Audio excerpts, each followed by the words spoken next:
This story delves into themes of profound deception and psychological manipulation. Listener discretion is advised. They called it a miracle. The doctors, the nurses, the news anchors, even our own son. 20 years. 2 decades. That's how long Michael Thorne lay in a coma. A silent, unmoving testament to a life paused. And then, just like that, on a Tuesday morning in late September, he was back. The phone call from St. Jude's Medical Center was a blur. Dr. Elias Vance, Michael's neurologist for what felt like an eternity, sounded genuinely stunned, almost giddy. "Mrs. Thorne, he's awake. Fully conscious. Responding." My hand trembled so violently I nearly dropped the receiver. 20 years of hushed hospital visits, of talking to a man who couldn't talk back, of holding a hand that never squeezed mine.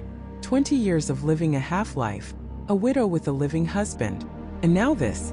I remember the drive to the hospital through a haze of disbelief and a frantic, blossoming hope.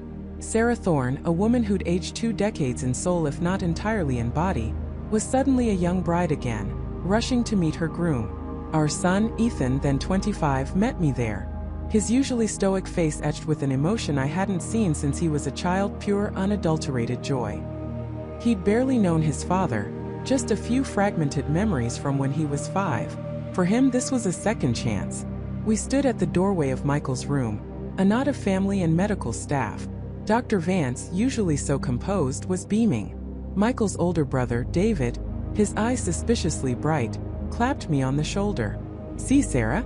I told you. I never gave up hope." And there he was, sitting up in bed. My Michael, or a man who looked exactly like him. He was thinner, of course, his muscles atrophied from years of disuse, his skin pale, but the face was undeniably his. The strong jawline, the slightly crooked nose from that college football injury, the scar above his left eyebrow.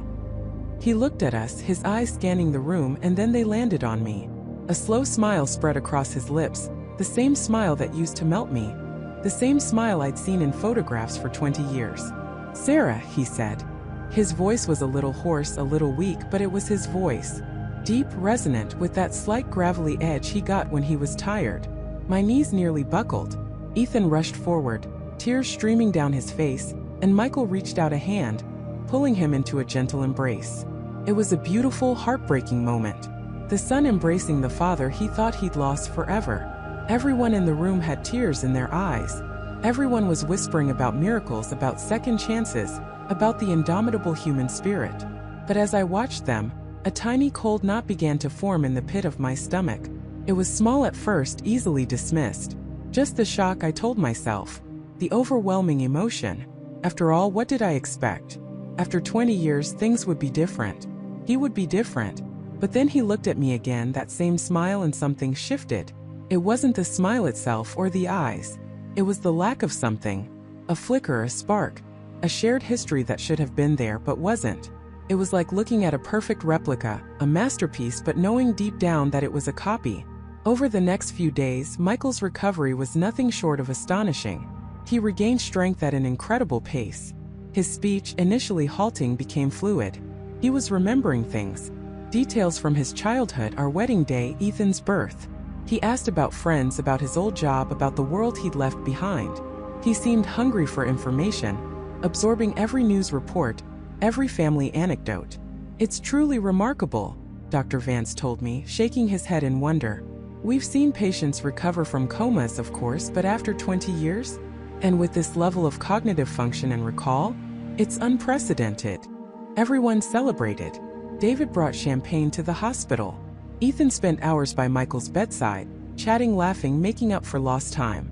Our small home was filled with cards, flowers, and the joyous clamor of well-wishers. And I played the part of the overjoyed wife. I smiled, I nodded, I wiped away tears of gratitude. I held Michael's hand and listened to his stories. But the knot in my stomach only tightened. Started with small things. Insignificant details that only I would notice. Michael had always had a nervous habit, a slight tremor in his left hand when he was deep in thought. It was almost imperceptible, something I'd learned to recognize over 3 decades of marriage. It wasn't there. Not once. Then there was the way he drank his coffee. Michael was a creature of habit. Black, no sugar, always from his favorite chipped blue mug. He'd always held the mug with his pinky finger slightly extended, a funny little affectation he'd picked up from his father. This Michael, the one who'd woken up, drank from the hospital's styrofoam cup, holding it in a perfectly ordinary grip. When I brought him his old blue mug from home, he took it, smiled and said, "Ah, my old friend." But he held it like any other mug. No extended pinky. I brushed it off. 20 years in a coma. Of course habits would change. Muscles would forget. This was normal. I had to believe it was normal. But then came the conversation about our honeymoon. We'd gone to a small, obscure bed and breakfast in Vermont, a place we both adored. I remember every detail. The quirky innkeeper who told ghost stories, the way the ancient floorboards creaked in our room, the single, slightly crooked painting of a lighthouse above the fireplace. "Remember that lighthouse painting?" I asked him one afternoon, trying to jog a memory, to find that familiar spark of shared nostalgia. "The one in our room? It always hung a little crooked." He paused, a thoughtful expression on his face. "Ah, yes, Vermont," he said, his voice warm. "Beautiful place. The fall colors were spectacular, weren't they? And the innkeeper, he was a character." He smiled. "The lighthouse? Of course. It was a lovely room." He remembered the generalities. The innkeeper, the colors. But he didn't remember the crooked painting. He didn't mention the creaking floorboards or the specific details that made it our memory. He spoke of it like someone who had read about it, not lived it. And the way he said, "of course," it felt rehearsed. Like he was confirming information he'd already been given, not recalling it spontaneously. My heart hammered against my ribs. This wasn't just a changed habit. This was a missing piece of us. The real chilling moment, though, came when he met our dog, Buster. Buster was a scruffy terrier mix we'd rescued 5 years ago. He was a bundle of nervous energy, prone to barking at strangers. Michael, the old Michael, had always had a way with animals, a calming presence. He'd always knelt down, offered a hand, let them sniff him, and within minutes they'd be eating out of his hand. When I brought Buster to the hospital, he immediately started barking, hackles raised. Michael, who was sitting in a wheelchair by the window, didn't flinch. He just watched, a curious, almost detached look in his eyes. He didn't kneel. He didn't offer a hand. He just said in a perfectly even tone, "Hello, Buster. You've grown." Buster continued barking, a low guttural growl rumbling in his chest. He wasn't usually like this. He usually warmed up to people eventually. But with Michael, he was agitated, circling nervously, refusing to be calmed. It was as if he sensed something fundamentally wrong, something deeply unnatural. And Michael just watched him, a faint, almost imperceptible smirk playing on his lips. Not a smile of affection, but something else. Something cold. Something knowing. That night, lying next to him in our bed, the bed that had been empty for 2 decades, I couldn't sleep.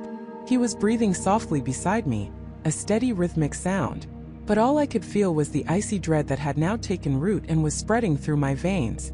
This wasn't my Michael. My Michael would have instantly recognized the specific cadence of my laughter, not just that I was laughing. My Michael would have instinctively reached for my hand in the exact way he always did, not just generally. My Michael would have remembered the crooked lighthouse painting, because it was an inside joke, a shared imperfection that made our memory unique. And my Michael would have soothed Buster with a quiet word and a gentle touch, not observed him like a specimen under glass. Who was this man? And if he wasn't Michael, then what did he want? The implications were staggering, terrifying. My husband, the man I loved, was either gone forever or worse, he was somehow involved in this elaborate, chilling deception. And I, Sarah Thorne, was now living with a stranger who everyone else believed was a miracle, a stranger who was lying. And I was absolutely alone in knowing it. My heart pounded with a new, desperate resolve. I had to find out the truth. For Michael. For Ethan. For my own sanity. I had to expose the lie no matter the cost. But as I lay there in the darkness, a horrifying thought pierced through the fear. What if he already knew I suspected? What if I was already in danger? The thought was a cold, suffocating blanket. I lay there rigid, listening to the unfamiliar creaks and groans of my old apartment building, each sound amplified by the terror thrumming in my veins. Had I shown my hand too soon? Had my mask of professional detachment slipped, even for a second? David hadn't said anything, hadn't done anything overtly threatening, but the way his eyes had lingered, the unsettling calm in his voice as he spoke of Michael and Ethan. It felt like a predator assessing its prey. Sleep was a distant luxury. My mind raced, replaying every interaction, every word. His first coherent sentence, a whispered question about the year. His initial confusion at the sight of a smartphone, feigned or real. The way he'd learned to navigate the hospital's electronic records system with surprising speed, attributing it to a mind like a sponge. It all seemed plausible on the surface, a testament to the human brain's remarkable capacity for recovery. But beneath that surface, a discordant hum had begun to vibrate, growing louder with each passing hour. I knew I couldn't back down. The stakes were too high, not just for the abstract concept of justice, but for the very real lives of Michael and Ethan, and for the peace of mind that had eluded me for 2 decades. My resolve solidified, hardening into a cold determination. I wasn't just a nurse anymore, I was an investigator whether I liked it or not. The next morning, the sterile scent of antiseptic and the low hum of hospital machinery felt less like a sanctuary and more like a stage for a dangerous play. I made my rounds, performing my duties with an automatism that belied the frantic calculations happening in my head. When I reached David's room, I forced a smile, my hand steady as I checked his vitals. He looked up, his eyes meeting mine. There was no overt challenge, just that same unsettling calm, a quiet intelligence that seemed to probe rather than merely observe. "Good morning, Sarah," he said, his voice smooth. "Slept well." A jolt went through me. Had he detected my unease? Or was it just a polite, innocuous question? I couldn't tell. "As well as can be expected," I replied, keeping my tone light. "You seem to be recovering remarkably quickly." He chuckled, a low, pleasant sound. "My doctors say I'm a miracle. I suppose 20 years of forced rest did me some good." His gaze drifted to the window, where the morning sun painted the city in hues of gold. "It's all so different now. The buildings, the cars. I keep trying to piece together the old world with the new, like 2 puzzle pieces that don't quite fit." He was good. Too good. His performance of disorientation was subtle, believable. He'd ask questions about minor technological advancements from the early 2000s, like flip phones versus early smartphones, or the rise of social media. But his grasp of the concept of rapid technological change seemed almost innate. It wasn't the wide-eyed wonder of someone truly emerging from a time capsule. It was the careful, almost studied curiosity of someone trying to fill in gaps. My first step was to scrutinize his medical records. Officially, I was reviewing his progress for my shift report. Unofficially, I was searching for any anomaly, any inconsistency in the meticulously documented history of David Miller, the man who'd been in a vegetative state for 20 years. The files were voluminous, a testament to 2 decades of dedicated care. Doctor's notes, nurses' observations, MRI scans, EEG results. A comprehensive chronicle of a life suspended. I spent my lunch break holed up in an empty consultation room, poring over the digitized archives.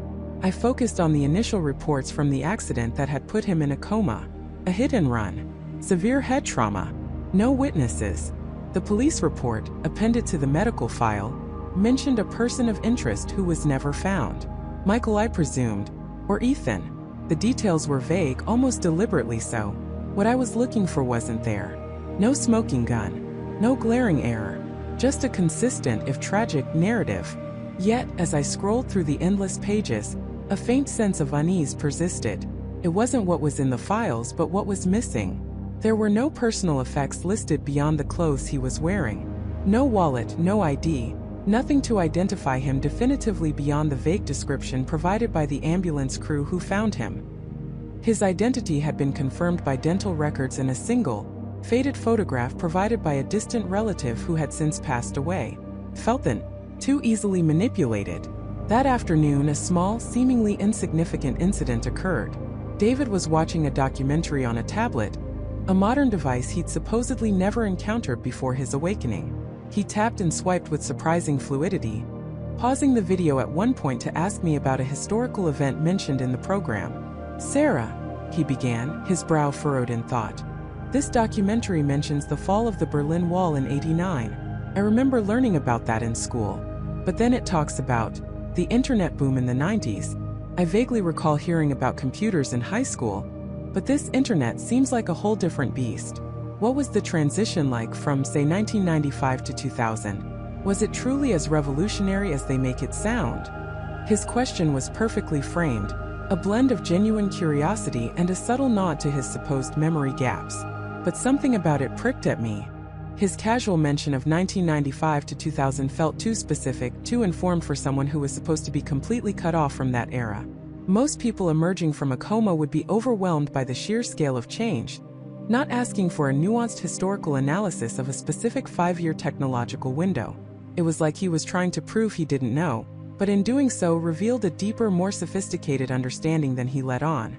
Later, while I was preparing his evening medication, I noticed something else. A small, almost imperceptible callus patch on the inside of his right index finger.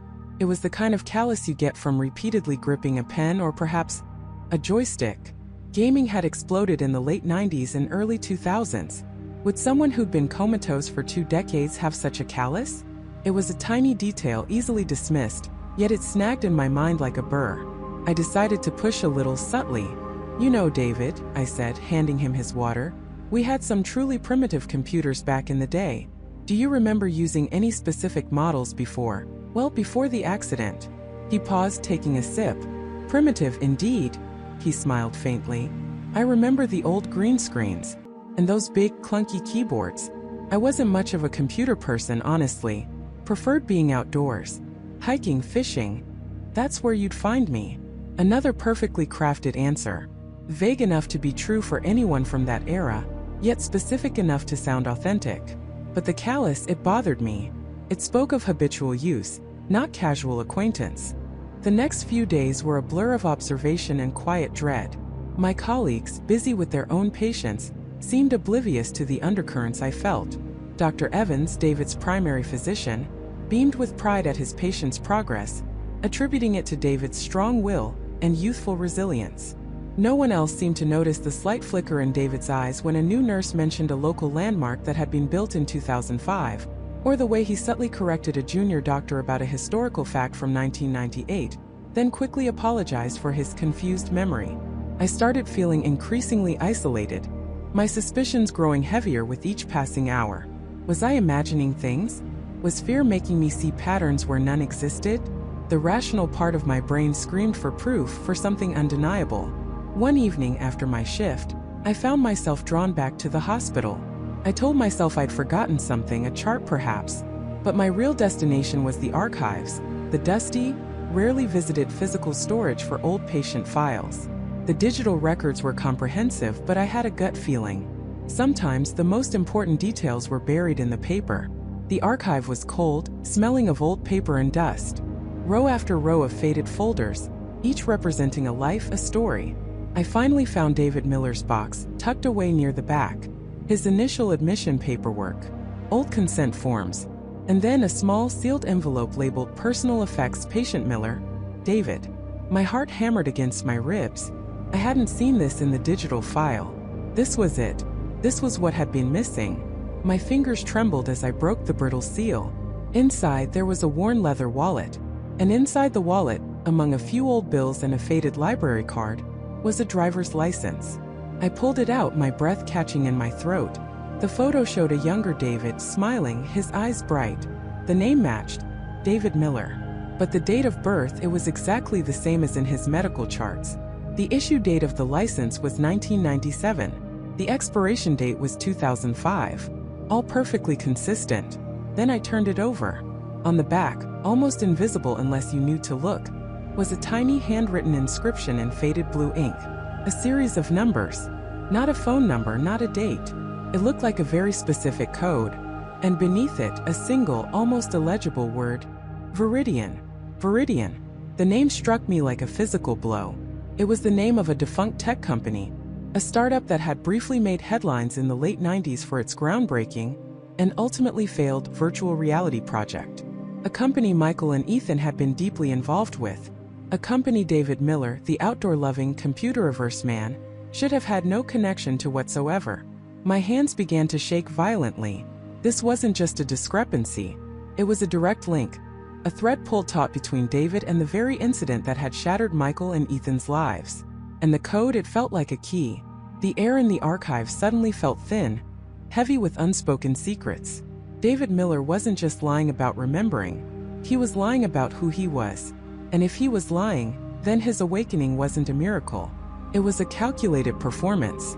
I clutched the driver's license, my eyes scanning the cryptic numbers. A cold dread seeped into my bones, far deeper than any fear from the previous night. I had found my proof, but now the horrifying reality crashed over me.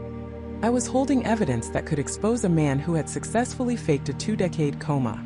A man who had every reason to keep his secrets buried. And I was alone, deep in the silent heart of the hospital, with the very man I suspected just a few floors above.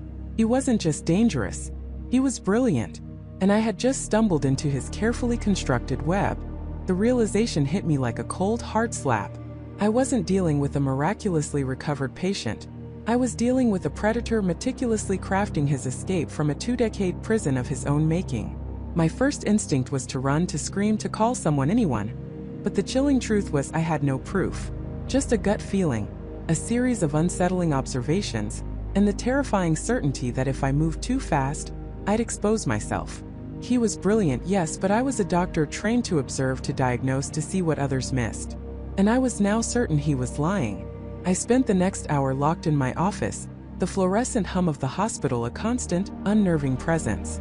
My hands trembled as I pulled up Michael's entire medical file again. This time, I wasn't looking for signs of neurological recovery. I was looking for cracks, for anomalies, for anything that didn't fit the narrative of a man who'd simply woken up. I scrolled through pages of old vitals, nurses' notes, and forgotten consultations from 2 decades ago. Most of it was standard procedure for a long-term coma patient. Feeding tubes, physical therapy notes, the slow, agonizing decline of hope from his supposed family. But then I found it. Not a smoking gun, but a series of unsettling smudges on the glass. The initial police report from his accident, filed alongside his admission papers. It described a single vehicle crash on a secluded stretch of highway, a late-night incident where his car had veered off the road and collided with a tree. The report stated he was found unconscious. No other vehicles involved, no witnesses. Standard enough. But the medical notes from that same night, written by the attending trauma surgeon, Dr. Eleanor Vance, mentioned something curious. She'd noted a specific type of bruising on Michael's left forearm, consistent with a struggle, not just impact from a dashboard or steering wheel. There was also a small, deep laceration on his right temple that the police report attributed to shattered glass. But Dr. Vance had cautiously questioned if it was a secondary injury, perhaps from a blunt object. The police report simply summarized it as head trauma. The discrepancy was subtle, easily dismissed by anyone not looking for it, but for me it screamed. It screamed that the accident might not have been an accident at all. Or at the very least, there was more to that night than the official story suggested. My heart began to pound a frantic rhythm against my ribs. If the accident wasn't what it seemed, then who was Michael before the coma? And why had he been so insistent on not remembering anything from that time? I tried to access his emergency contact information, hoping to find a family member, a friend, anyone who could shed light on his past. The hospital system, however, was a labyrinth of outdated records. The primary contact listed was a distant cousin, a Mrs. Carol Peterson, whose address and phone number were from 20 years ago. A quick search revealed no current listing for anyone by that name in the state. The secondary contact was an old employer, a small construction company that had gone out of business 15 years prior. It was a dead end, too clean, too convenient. It was as if Michael had simply materialized out of thin air, with no real ties to the world he was now supposedly re-entering. The next morning I tried to act normal. I made my rounds, spoke to other patients, but my mind was a whirlwind of suspicion. When I reached Michael's room, he was sitting up, watching a nature documentary, a serene expression on his face. He looked perfectly at ease, perfectly innocent. Too perfectly. "Good morning, Michael," I said, my voice betraying none of the turmoil inside me. I checked his vitals, performed a quick neurological assessment. His responses were flawless, his memory for recent events impeccable. He smiled, a warm, disarming smile that had fooled everyone. "Good morning, Dr. Carter. I slept wonderfully. The world outside is quite something, isn't it? So much has changed." "It certainly has," I replied, forcing a smile back. "Do you remember anything from before? Even a flicker?" I watched his eyes carefully, looking for that tell, that micro-expression. He sighed, a practiced, wistful sound. "No, doctor. Still nothing. It's like my life began the day I woke up. A blank slate. He paused, his gaze lingering on mine for a beat too long. Though I sometimes wonder if it's better that way, to not remember whatever put me here. My blood ran cold. Was that a warning? Or just a carefully crafted deflection? I couldn't be sure, but the hairs on the back of my neck stood up. He was watching me, I realized. He wasn't just observing his new world, he was observing me. He knew I was looking for something. I excused myself, my heart hammering. I needed to find out more about that accident, about the missing person case I suspected was intertwined with it. Back in my office, I dove into old news archives, searching for reports from 20 years ago, specifically focusing on the area where Michael's car had crashed. It was tedious work, sifting through digital scans of faded newspaper pages. Most articles were about local politics, sports, or mundane community events. Then, tucked away on an inside page of the Springfield Gazette from October 12, 20 years ago, I found it.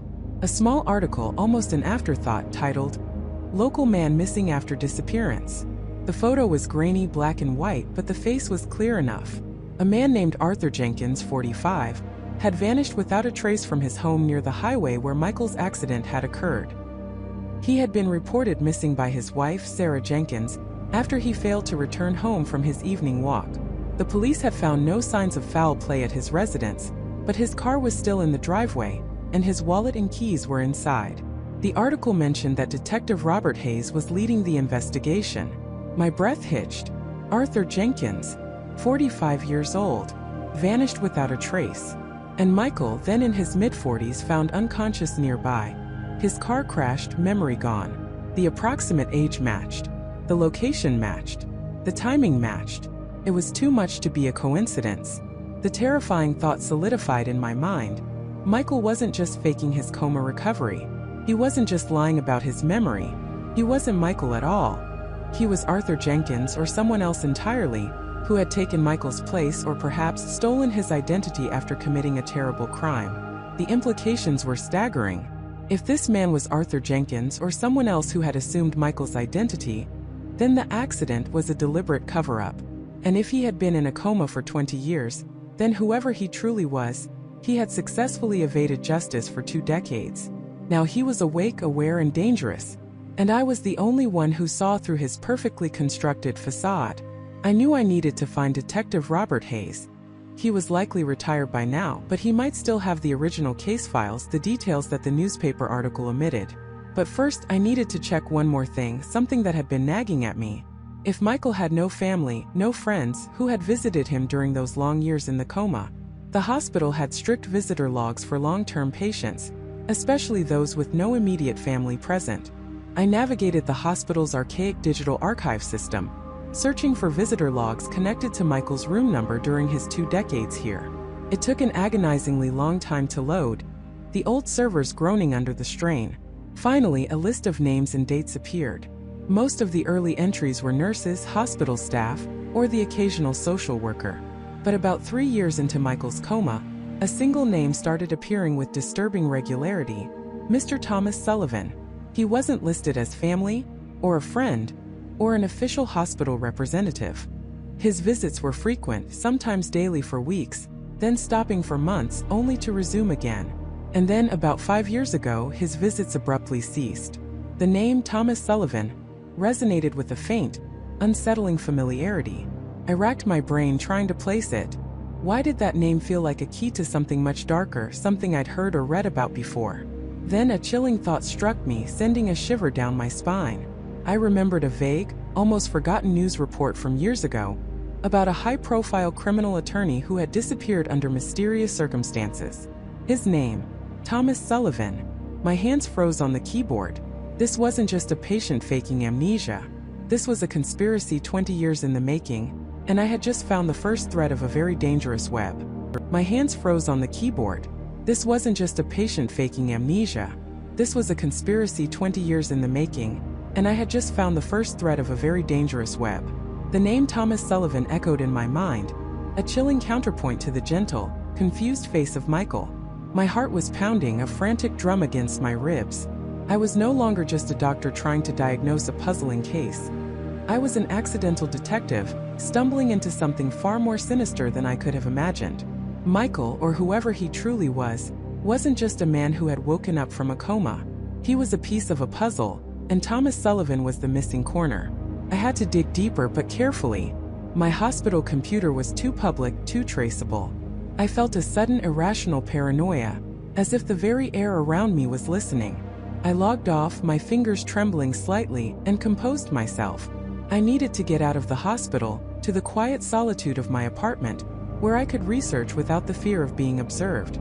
The drive home was a blur of streetlights and anxious thoughts. Every car that lingered behind me, every shadow that darted across my peripheral vision, felt like a potential threat. My mind raced, trying to connect the dots. Who was Thomas Sullivan? Why was his name linked to Michael's supposed 20-year coma? And why would someone go to such elaborate lengths to fake an identity, a medical history, and an entire life? As soon as I was through my apartment door, double-locking it behind me, I practically ran to my home office. My personal laptop was a fortress compared to the hospital's system. I pulled up a secure browser, enabled my VPN, and typed Thomas Sullivan mysterious death into the search bar. The results came back quickly, a grim tapestry woven from old news articles and archived police reports. Thomas Sullivan, age 45, a successful real estate developer, had been found dead in his lavish downtown Chicago penthouse. The official ruling was an accidental fall from his balcony, but a small local newspaper article from the time, buried among the larger reports, mentioned unconfirmed rumors of foul play and a lack of conclusive evidence. The police had quickly closed the case, citing no suspicious circumstances, but the whispers had clearly persisted. My eyes scanned for details. Thomas Sullivan was unmarried, no children, but he had a younger sister, Emily, who had expressed doubt about the official ruling at the time. She believed her brother was too cautious, too meticulous to simply fall. She had moved away shortly after, heartbroken and disillusioned by the justice system. I made a mental note of her name, Emily Sullivan. She might be a key. I went back to Michael's file, cross-referencing dates. Thomas Sullivan's death had occurred exactly 6 months before Michael's supposed coma began. 6 months. Not 20 years, but 6 months. This was a crucial discrepancy. If Michael's coma truly started 20 years ago, how could he be connected to a man who died 6 months later?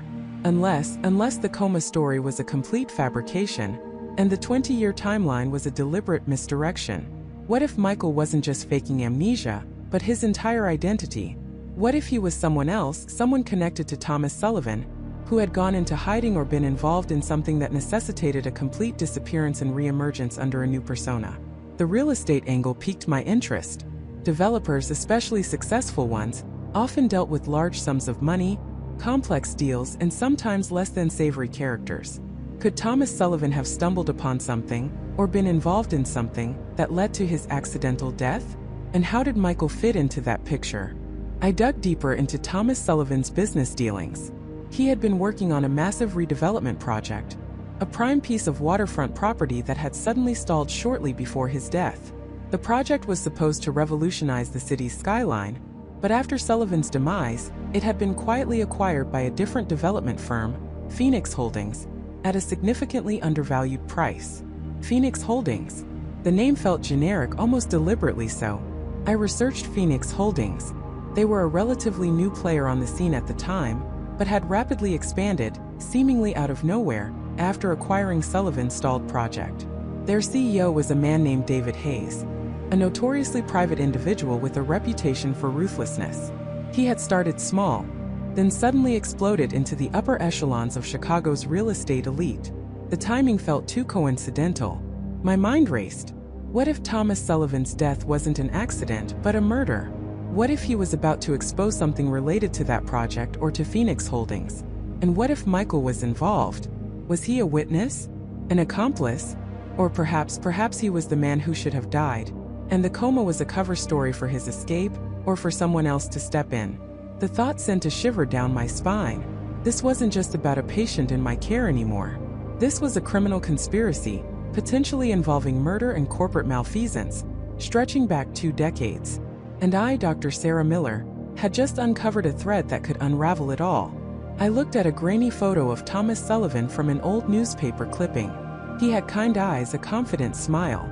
He looked nothing like Michael. So Michael wasn't Thomas Sullivan, but he was undeniably connected. I needed to find out more about David Hayes and Phoenix Holdings. And I needed to find Emily Sullivan. She was the one person who had dared to question the official story, the one person who might still hold a piece of the truth. But how to find her? 20 years was a long time. People moved, changed names, disappeared. I started with public records, cross-referencing her name with known addresses and social media platforms, knowing it was a long shot. As I typed, a cold dread began to settle over me. I had information now that someone somewhere had gone to great lengths to bury for 2 decades. If they discovered I was digging, what would happen?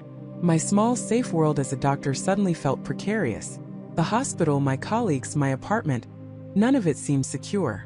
The very walls felt thin, permeable to unseen eyes. I remembered Michael's eyes during our last session, how he'd looked at me when I mentioned his family. A flicker, almost imperceptible, of something besides confusion. Was it fear? Or something more calculating? I thought about the elaborate medical records, the careful construction of his identity. Someone had invested a significant amount of time and resources into this deception. This wasn't a spur-of-the-moment lie. This was a meticulously planned operation, and I had stumbled into the middle of it. I closed my laptop, the screen reflecting my own wide, terrified eyes. I was alone in my apartment, yet I felt incredibly exposed. The silence of the room was punctuated only by the frantic beat of my own heart. I was no longer a bystander. I was involved. I had knowledge, and in this game, knowledge was a dangerous weapon. What was my next move? I couldn't go to the police yet. What would I tell them? My patient, who claims to have woken from a 20-year coma, is actually connected to a man who died 2 decades ago in a supposedly accidental fall, and I suspect a massive corporate conspiracy? They think I was delusional, overworked. I needed more. Concrete evidence. A smoking gun. But where to find it? And how to find it without alerting the people who had gone to such lengths to keep this secret buried? I felt a sudden, overwhelming urge to just stop, to erase everything I'd found, to go back to being a simple doctor. But I couldn't. The faces of Thomas Sullivan and Michael flashed in my mind. The injustice of it all, the elaborate deception, gnawed at me. I had seen the first thread, and now I felt compelled to pull it, no matter how dangerous it became. My phone buzzed, startling me. It was a text from a hospital colleague, Dr. Jessica Chun. "Hey, did you hear? They're moving Michael to a private room on the 4th floor tomorrow. Top priority, orders from administration. Pretty unusual for a routine coma patient, right?" My blood ran cold. Private room. Top priority. Orders from administration. This wasn't about medical care. This was about control. Someone was tightening their grip on Michael, and if I was right, that meant someone knew he was important. Someone knew he was a secret. And if they knew that, how long until they realized I knew too? The web was closing in, and I was caught right in its center. The web was closing in, and I was caught right in its center. The words echoed in my mind, a chilling mantra that replaced the usual hum of my thoughts. Every shadow seemed to lengthen. Every quiet hallway suddenly held the potential for watchful eyes. My apartment, once a sanctuary, now felt like a glass cage, transparent to anyone who cared to look. I found myself checking locks twice, peering through the peephole before opening the door, and jumpily dismissing the mundane creaks and groans of an old building as something more sinister. This wasn't just paranoia. It was a primal instinct screaming that I was no longer safe. The next few days at the facility were a blur of forced normalcy. I went through the motions, checking on other patients, attending meetings, but my focus remained squarely on Michael. Or, more accurately, on the invisible threads that connected him to whatever dark secret he harbored. And now, to me. I made a point of observing everyone, every nurse, every technician, every doctor, looking for any telltale sign of complicity, any flicker of recognition that they, too, were part of this intricate deception. Dr. Miller, usually so jovial, seemed unusually reserved, his gaze lingering a moment too long when he passed my office. Nurse Sarah, who had always been a fount of gossip, suddenly became tight-lipped whenever Michael's name came up.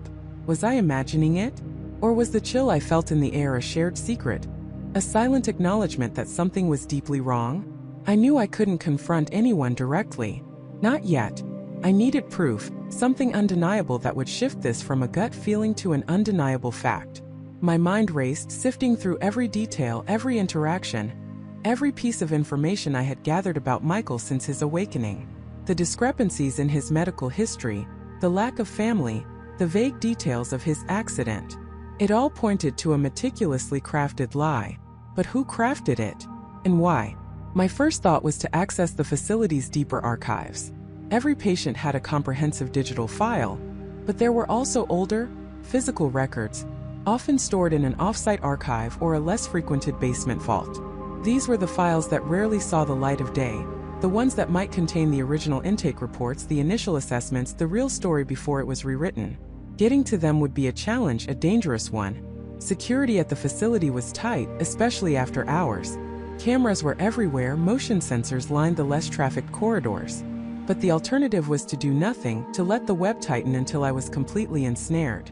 That wasn't an option. I started subtly. I stayed late, ostensibly to catch up on paperwork. I observed the security patrols, mapping their routes and timing their intervals. I learned which cameras had blind spots, which doors were less frequently checked. I became a ghost in the hallways, moving with a purpose that belied my calm exterior. The facility, designed for healing, now felt like a fortress, and I was an intruder within its own walls. One evening, after the last of the administrative staff had left and the night shift nurses were settling into their routines, I made my move. I wore dark scrubs blending into the shadows and carried a small, discreet flashlight. My heart hammered against my ribs, a frantic drumbeat against the silence of the building. The air was thick with the scent of antiseptic and something else, something metallic and old, like forgotten secrets. My target was the records room in the sub-basement. It wasn't advertised, rarely used, and supposedly contained the oldest patient files, the kind that predated digital systems. I knew of it only because an older nurse nearing retirement had once grumbled about having to retrieve a dusty file from the catacombs for an audit. The elevator ride down felt interminable, each floor a descent deeper into the facility's hidden layers and deeper into my own fear. When the doors finally hissed open, I was met not with the sterile white of the upper floors, but with a dimly lit concrete corridor. It smelled of mildew and stale air. The fluorescent lights flickered erratically, casting dancing shadows that played tricks on my eyes. I followed the faint signs, peeling paint indicating archives, authorized personnel only. The door itself was heavy, reinforced steel, secured with a keycard reader and a heavy-duty deadbolt. I knew my staff ID wouldn't work. This was beyond my clearance. But I had a plan. During my paperwork nights, I had observed the facility manager, Mr. Henderson, a meticulous man who kept a spare set of master keys and access cards in his office, tucked away in a locked desk drawer. It was a long shot, but worth the risk. His office was on the ground floor, far from the sub-basement. The walk back up felt even longer. Every distant cough, every creak of the building, sent a jolt of adrenaline through me. I reached Mr. Henderson's office, my hands trembling as I tried the handle. Locked, of course. I pulled out a small, flat piece of metal, a forgotten credit card from my wallet, and with a prayer slid it into the latch.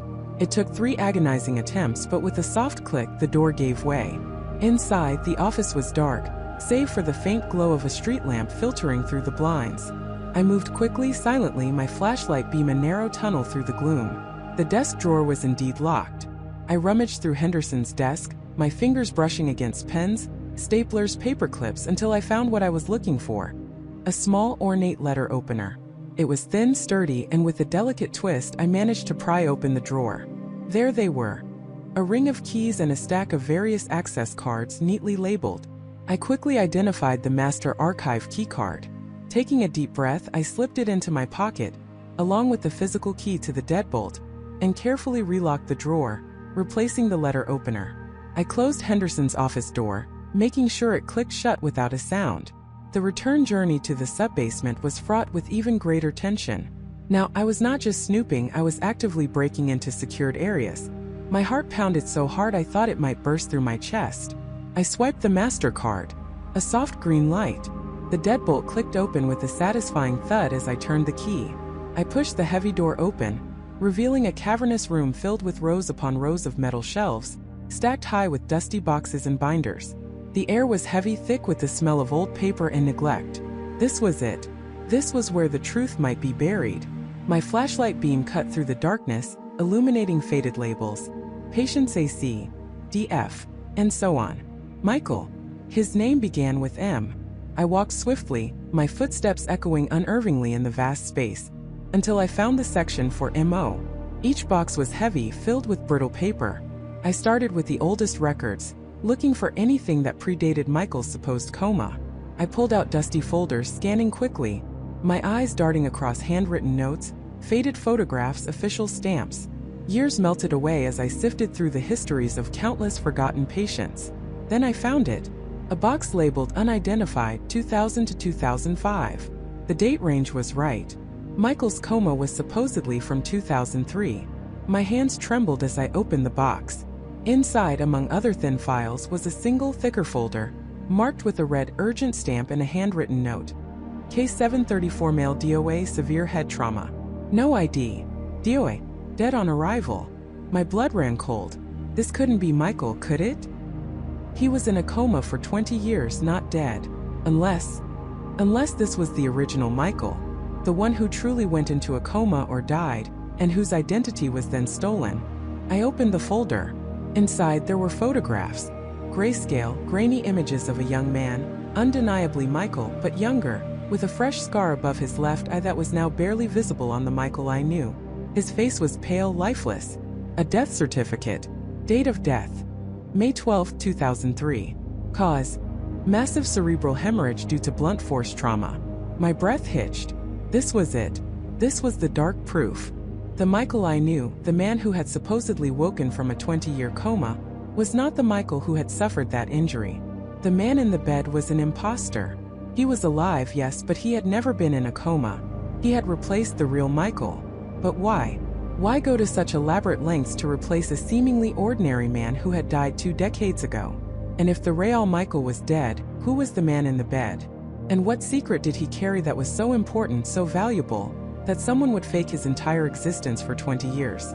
As these terrifying questions swirled in my mind, a sudden sharp clang echoed from the far end of the archive, the sound of metal on concrete.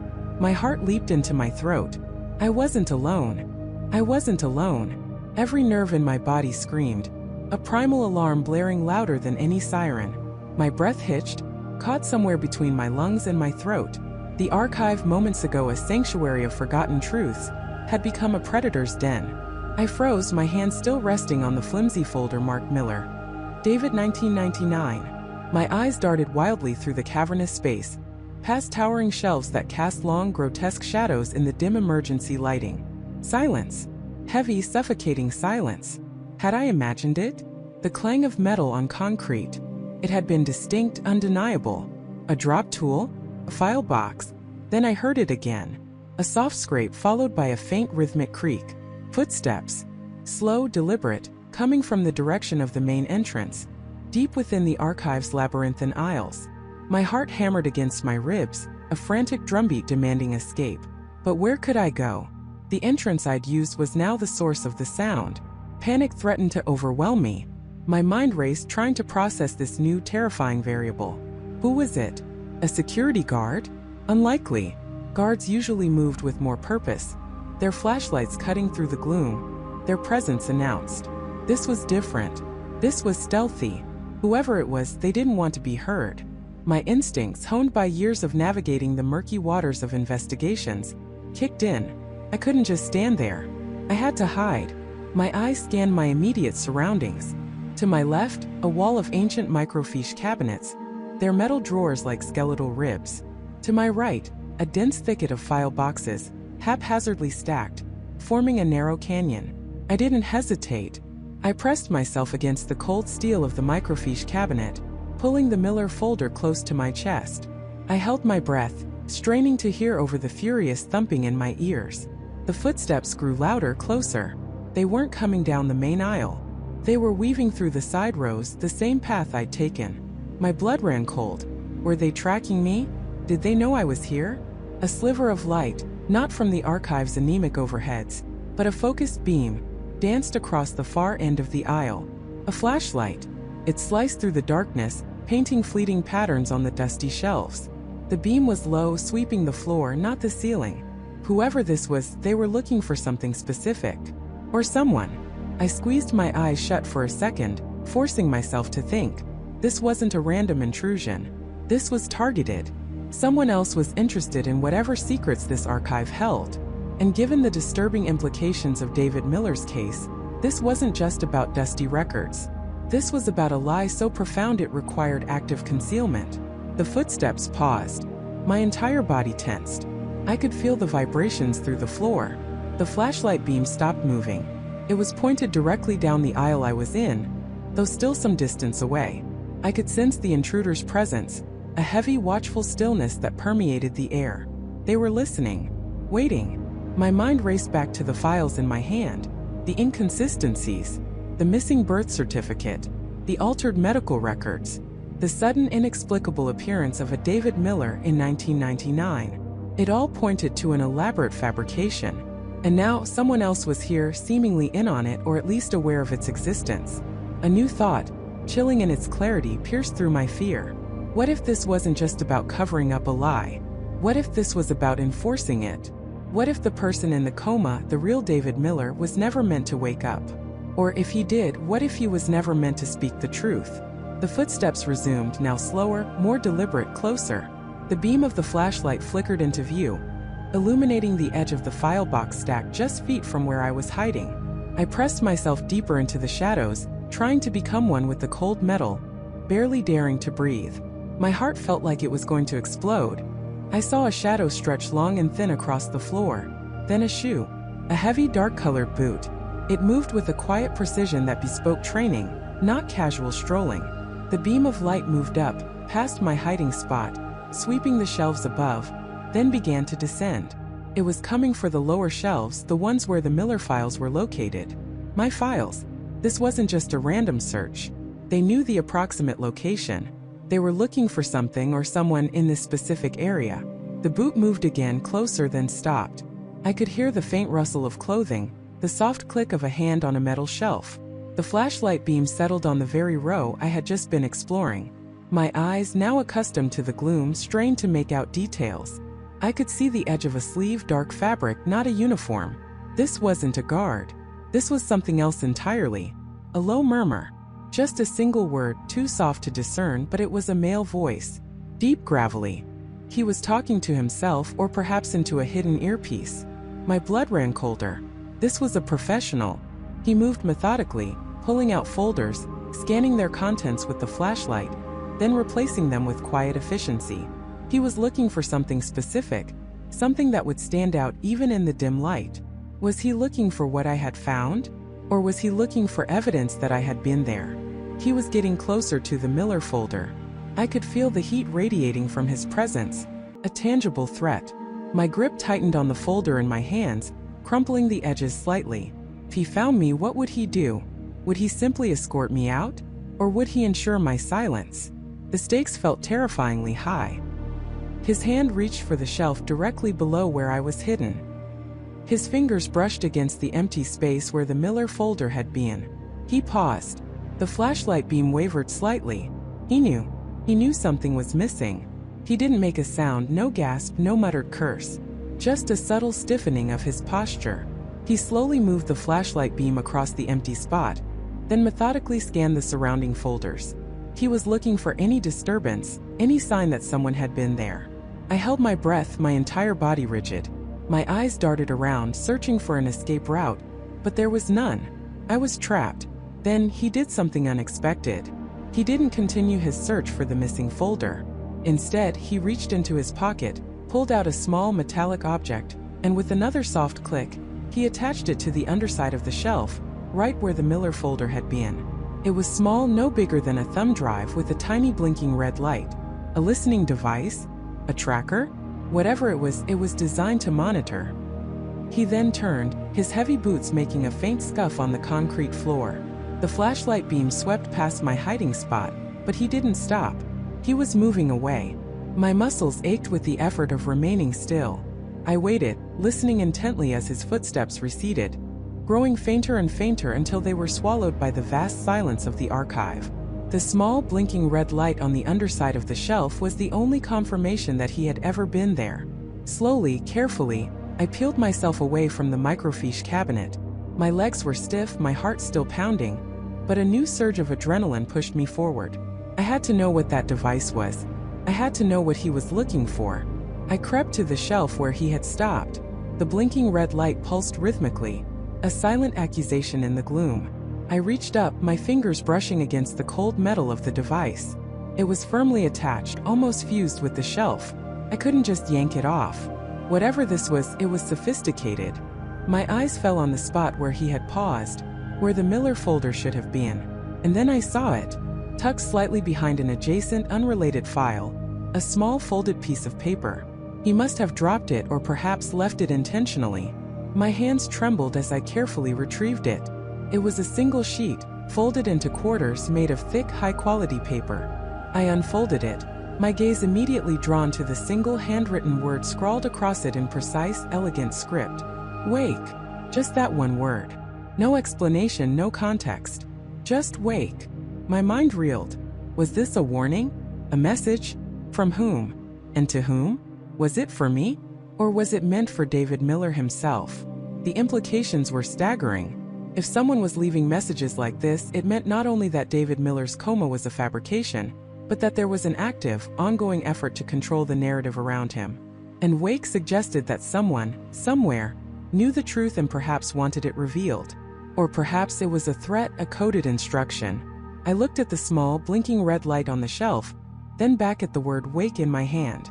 The intruder wasn't just covering up. He was part of a much larger, more intricate web. And I, by uncovering David Miller's doctored past, had stumbled right into the center of it. Suddenly, the archive didn't feel like a place of secrets but a trap.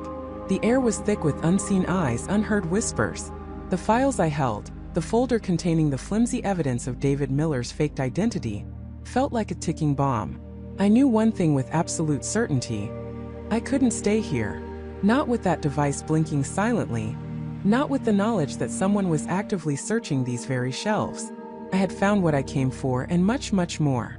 The truth about David Miller was far more complex and far more dangerous than I had ever imagined. And the person who had just left this cryptic message was either an ally or an even more terrifying adversary. I folded the note carefully and tucked it into my pocket, alongside the Miller folder.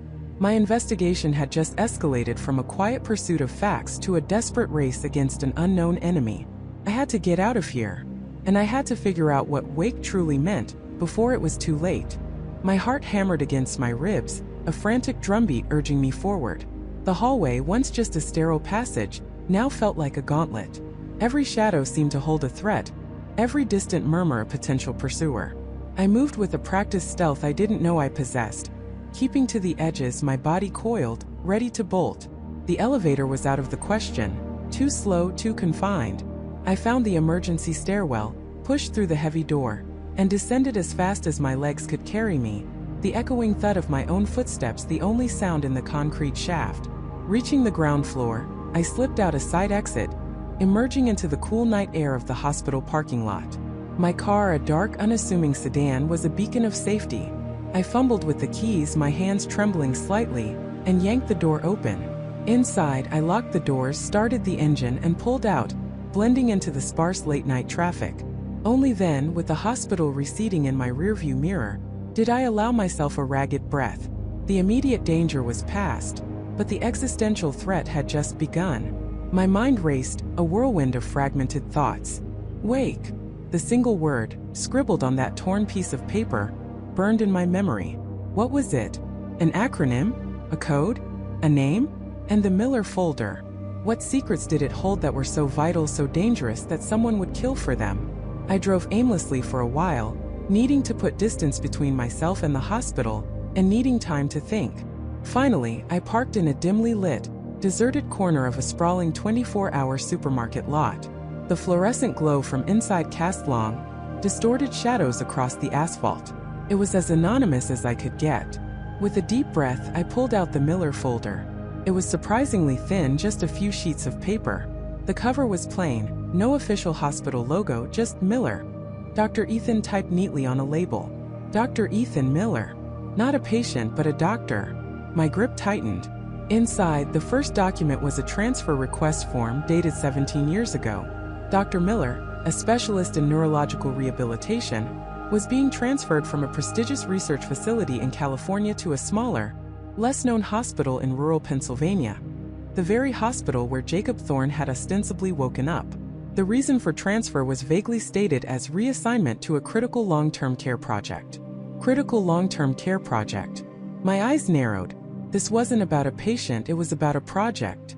The next few pages were Dr. Miller's professional evaluations. Stellar. He was described as brilliant, meticulous, and pioneering in his field. But then a subtle shift. Later evaluations from his time at the Pennsylvania hospital mentioned increasing unorthodoxy in his methods, a tendency towards unconventional research, and a growing lack of transparency regarding specific patient cases. There were notes about his requests for unusual equipment and specialized facilities, often bypassing standard procurement channels. And then a bombshell. A memo dated roughly 5 years after his transfer, detailing a formal investigation into Dr. Miller's activities. It cited unauthorized human trials, unethical data manipulation, and suspected collaboration with undisclosed external entities. The investigation was abruptly closed due to insufficient evidence and lack of cooperation from the subject. Dr. Miller was given a severe reprimand but surprisingly not fired. He was instead moved to a purely administrative role, overseeing archival medical records. Archival medical records. The same department I had just broken into. This was no coincidence. Dr. Miller had been sidelined but kept close. He knew something. He was part of something. My gaze fell on the last page in the folder. It wasn't a formal document. It looked like a hastily scribbled note, almost an addendum shoved to the back. It was dated a few months before Jacob Thorne woke up. The handwriting was different from the rest of the file, more erratic, less precise. It read, Project Chimera Phase Wake. Thorne is stable. Maintain dormancy. Miller expressing doubts. Needs to be contained. Target acquisition protocol initiated for loose ends. Status green. Project Chimera. Phase Wake. Thorne is stable. Maintain dormancy. Miller expressing doubts. Needs to be contained. Target acquisition protocol initiated for loose ends. Status green. My breath hitched. This wasn't just a cover-up. It was a conspiracy. Jacob Thorne wasn't just faking a coma. He was part of a Project Chimera, and Wake was a phase of it. And Dr. Ethan Miller, the brilliant neurologist, had developed doubts and was now a loose end that needed to be contained. Was he already contained? Was he dead? Was that why his office was locked up, his files hidden? And the most chilling part, target acquisition protocol initiated for loose ends. I had just broken into the office of a loose end. Had I become one myself? The thought sent a jolt of ice through my veins. The note from the folder, the note in my pocket. Wake. They were connected. Intimately connected. I pulled out the small, crumpled paper I'd found in the desk. Wake. This simple, stark word now screamed with a terrifying new meaning. It wasn't just a clue. It was a warning, a designation, perhaps even a trigger. I tried to piece it together. Project Chimera. Chimera, in mythology, was a monstrous fire-breathing hybrid creature. In biology, it referred to an organism containing a mixture of genetically different tissues. What kind of chimera were they creating? Or, more accurately, what kind of chimera was Jacob Thorne? Maintain dormancy. This implied Jacob could have woken up earlier, but was kept in an induced state. Why? Why wait 20 years? And why stage the awakening so dramatically? The only explanation was that Jacob Thorne was not who he appeared to be. He was a controlled asset, a product of Project Chimera, and his awakening was a carefully orchestrated event, a phase wake. But for what purpose? What was the end goal of such an elaborate charade? And what role did Dr. Ethan Miller play before he became a loose end? My gaze drifted from the documents to the passing cars, my mind still reeling. I needed to think clearly, logically. Dr. Miller's transfer, his unconventional research, the investigation, and then his administrative role overseeing archives. He was put in charge of hiding the very evidence of his work, or at least controlling access to it. And someone else, someone higher up, was pulling the strings. I looked at the Miller folder again. There was no contact information for Dr. Miller, no current address. The memo only stated he was moved to administrative role. If he was a loose end, he was likely gone. But what about his family? Did he have any? The file was silent on personal details. Then, a faint detail caught my eye on one of the early transfer forms. Under emergency contact, there was a name, Eleanor Miller, relationship sister, and an address in a small town in upstate New York, far from the hospital. It was old, 17 years old, but it was a lead. Maybe Eleanor knew something. Maybe she knew about her brother's unconventional research, or his sudden administrative reassignment. The thought sent a fresh wave of urgency through me. If Dr. Miller was indeed a loose end, then his sister might also be in danger, or at the very least, hold crucial information. I had to find her. But what about WAKE? What did it truly signify? Was it an acronym? W-A-K-E. Maybe. W-Ativit K-Enetic Tidy? Or W-Epons A-N-D-K Knowledge Exchange? No, those sounded too much like bad sci-fi movies. What if it wasn't an acronym at all? What if it was a code word for a specific action? Like wake up. Jacob Thorne's awakening. But the note I found said wake on its own, not phase wake. It was a singular, powerful command or designation. I remembered the conversation with Nurse Brenda. She said Jacob Thorne had an unusual amount of protective security around him, even before he woke up. She also mentioned he received highly specialized, experimental treatments that were off the books. It all clicked.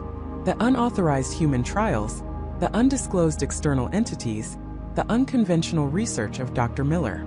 It all pointed to Jacob Thorne being the subject of a clandestine experiment. And now he was awake. Phase wake was complete. The implications were staggering. If Jacob's coma was faked, if he was part of a project, then his entire persona, his entire history was a lie. The gentle, confused man who had supposedly woken up to a changed world was an elaborate construct. But for what ultimate purpose? Power? Information? Political gain? I felt a cold dread settle in my stomach. I was no longer just investigating a man. I was unraveling a deep, dangerous conspiracy. Dr. Miller had tried to warn someone, perhaps even tried to leave a breadcrumb trail. And now I had stumbled onto it. The target acquisition protocol for loose ends felt very personal. I needed to act fast. Eleanor Miller was my next lead. I pulled out my phone, typed in the old address, and started plotting a route. It was a long drive, several hours, but I couldn't risk waiting. Every minute I spent here, exposed, felt like an eternity. Before I drove off, I carefully folded the Miller folder and the wake note, tucking them into a secure inside pocket of my jacket. These were my only tangible links to the truth, and they were deadly. I glanced around the deserted parking lot one last time, a shiver running down my spine. The feeling of being watched, of being hunted, was no longer a vague apprehension. It was a certainty. I was officially a loose end in Project Chimera, and I was about to go looking for another. The game had just become very, very real. The game had just become very, very real. My mind raced, even as my body moved with a newfound, desperate energy. I couldn't stay where I was. I couldn't trust anyone. The only path forward was to find answers, and the only way to find answers was to locate another piece of this twisted puzzle. Dr. Eris Thorne had too many secrets, too many bodies, metaphorical or otherwise, buried under Project Chimera. He wouldn't have worked alone, not entirely. There had to be others, people he'd manipulated or discarded. My thoughts immediately turned to anyone who might have worked closely with Thorne, someone who would have been privy to his less than ethical methods, but not powerful enough to be a central player. An assistant, perhaps. I remembered a name from some old, barely legible notes Dr. Emily Carter had left behind in her desk. A name scrawled next to a list of research phases. S. Jenkins Data Analysis. Sarah Jenkins. It was a long shot, but it was a lead. I started my search from a small, anonymous internet cafe a few towns over, miles away from my apartment. Every click felt like a risk, every search query a beacon. I used burner phones and encrypted browsers, trying to make myself a ghost in the digital realm, but the paranoia gnawed at me. Was someone already tracing my IP? Were they watching through the cafe's security cameras? I constantly scanned the street outside, my reflection in the window, searching for any sign of surveillance. Finding Sarah Jenkins wasn't easy. Thorne, or whoever was pulling his strings, had done a thorough job of scrubbing any obvious connections. Her professional profiles were sparse, her social media accounts either non-existent or locked down tighter than a vault. It was as if she'd actively tried to disappear. That, to me, was a massive red flag. People don't vanish without a reason, especially not people with a connection to a project like Chimera. I dug deeper, sifting through old university faculty pages, archived research papers, even local news articles from years ago that mentioned Dr. Thorne's department. Eventually, I found a faded photograph from an academic conference circa 15 years prior. Dr. Thorne, looking younger and less haunted, stood front and center, flanked by a group of smiling postdocs and research assistants. And there she was in the back row, a slender woman with intelligent eyes and a cautious smile. Sarah Jenkins. The image was low resolution, but it was enough to put a face to the name. The photo caption also listed her alma mater. That was my next vector. I went through alumni networks, cross-referencing names and graduation years. It was tedious, nerve-wracking work, requiring me to fake identities and create plausible backstories to gain access to certain databases. I felt like a criminal, but I was convinced I was fighting for my life. Hours bled into days. I slept in cheap motels, always with one eye open, the TV on low, just enough background noise to mask any subtle creaks or distant whispers. I changed my route to and from the internet cafe daily, taking circuitous paths, doubling back, trying to shake any potential tail. The feeling of being watched was a constant companion, a cold hand on the back of my neck. I even started noticing patterns, the same dark sedan parked a few blocks away, a man with a distinctive gait appearing in two different parts of town I'd visited. My imagination, or the truth? I couldn't afford to guess. Finally, after what felt like an eternity, I found a current residential address for a Sarah Jenkins in a quiet suburb several states away. It wasn't in a high-tech area or near any major research institutions.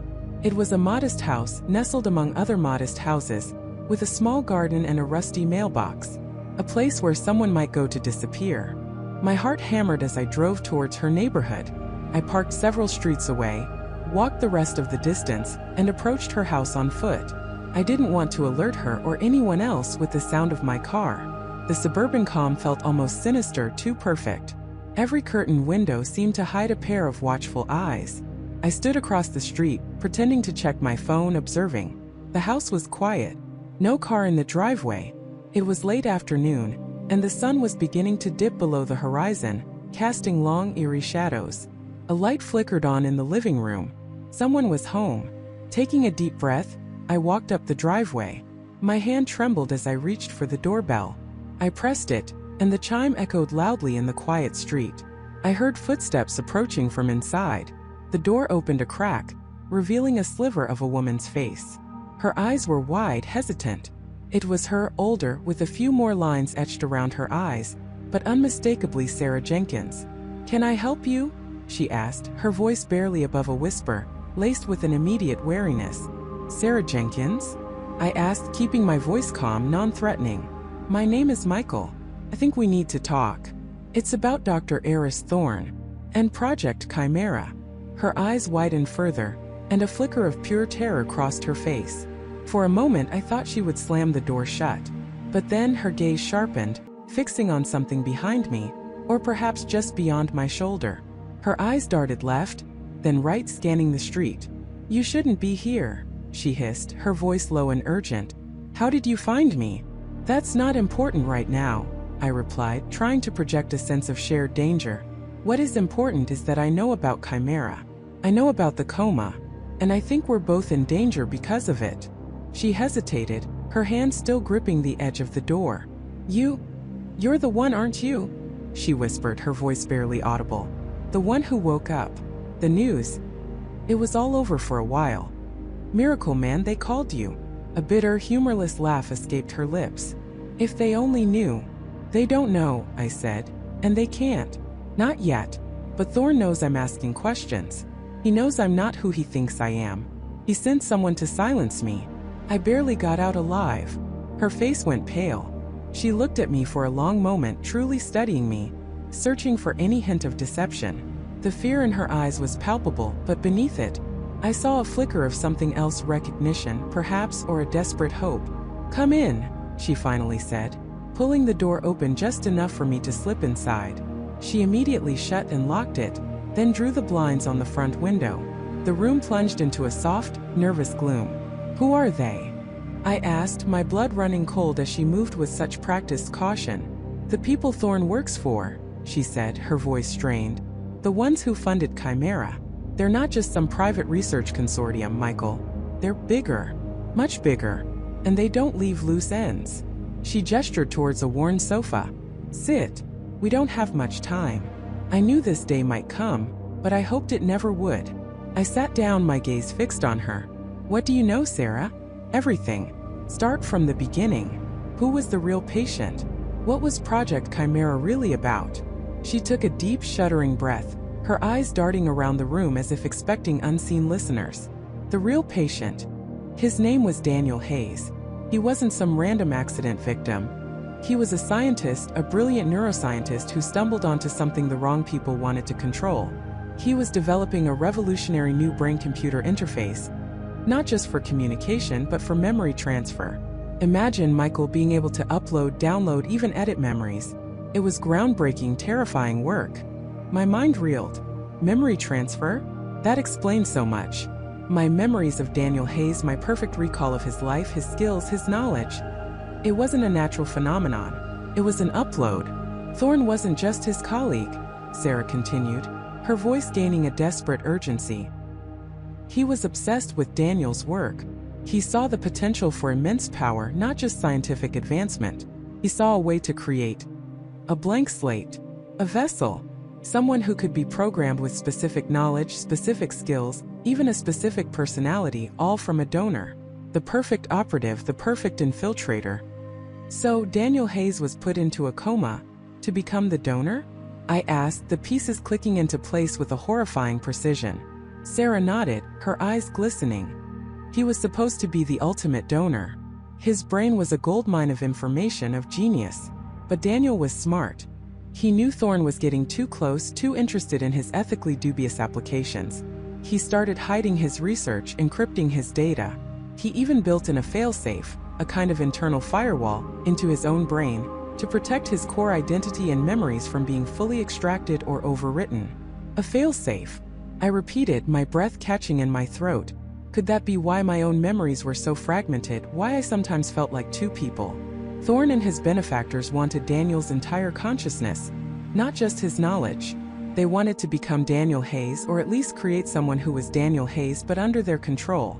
When they couldn't get past his neural firewall, they put him into a medically induced coma, hoping to find a workaround. Years passed. They experimented, they waited. And then you came along. Her gaze met mine, filled with a mixture of pity and terror. You were the perfect candidate, Michael. A healthy brain, a blank slate of sorts after your own accident. They saw an opportunity. They didn't want you to wake up as Daniel Hayes. They wanted to upload certain aspects of Daniel, his knowledge, his skills, enough to make you a convincing proxy, but keep your original personality suppressed. They wanted a controlled asset, a puppet with Daniel's genius. But something went wrong. I finished, the words tasting like ash in my mouth. The failsafe, Daniel's core identity. It wasn't completely suppressed. It's fighting back. Exactly, Sarah whispered. Your brain, Michael, is a battlefield. Daniel's failsafe, his true self, is trying to reassert itself, trying to break through the programming. That's why you're remembering things, seeing things that don't fit your supposed coma patient backstory. You're not just Michael. You're also fragments of Daniel. And that makes you incredibly dangerous to them. You're unstable, unpredictable, an uncontrolled variable. The implications hit me like a physical blow. I wasn't just lying about the coma. My very identity was a lie, a construct. I was a Frankenstein's monster of memories, a ghost in a borrowed machine. But if Daniel was so brilliant, so careful, I pressed. Why couldn't he stop them? Why didn't he expose Thorne? Sarah shook her head, a mournful expression on her face. He tried. He left breadcrumbs, clues. Not digital ones, those could be erased. Physical ones. He had a safe deposit box, Michael. A small anonymous one opened years ago. He told me just before he disappeared. He said if anything ever happened to him, if he ever went silent, I should go to it. He said it contained his truth, and the key to everything. My heart leaped. A safe deposit box. Physical clue. This was it. This was the key. Where is it? I demanded, leaning forward, my voice urgent. Do you have the key? The location? Sarah hesitated, her eyes darting towards the window again. I never went. I was too scared. After Daniel vanished, Thorne became even more ruthless. He started watching me. I knew too much. I knew about Daniel's research about the ethical breaches. I knew Thorne was getting funding from shadowy sources. I knew he was experimenting on human subjects, not just Daniel but others' earlier, less successful attempts. I saw files, horrific things. So I ran. I changed my name, moved here, tried to forget it all. But you remember now, I said. And we can't forget. Not if we want to survive. She looked at me, a flicker of resolve, mixed with profound fear in her eyes. You're right. We can't. The box. It's at the old First National Bank in downtown Boston. That's where Daniel used to live, before he came to the university. And I do have the key. He gave it to me years ago. A small silver key, hidden inside a locket. She reached for a delicate silver chain around her neck, pulling out a small tarnished locket. With trembling fingers she unclasped it and opened it, revealing not a photograph, but a tiny, intricately cut silver key nestled within. This is it, she said, holding it out to me. But Michael, be careful. If Thorne and his people knew about this box, they would have emptied it years ago. Which means they don't know. Or they don't know what's in it. Either way, going there. It's walking into a trap, isn't it? Before I could answer, a sudden sharp rap echoed from the front door. Not a doorbell chime, but a forceful, deliberate knock. Then another. And another. Slow, deliberate, heavy. Sarah gasped, dropping the locket and the key onto the sofa cushion between us. Her face went ashen. Her eyes, wide with terror, locked onto mine.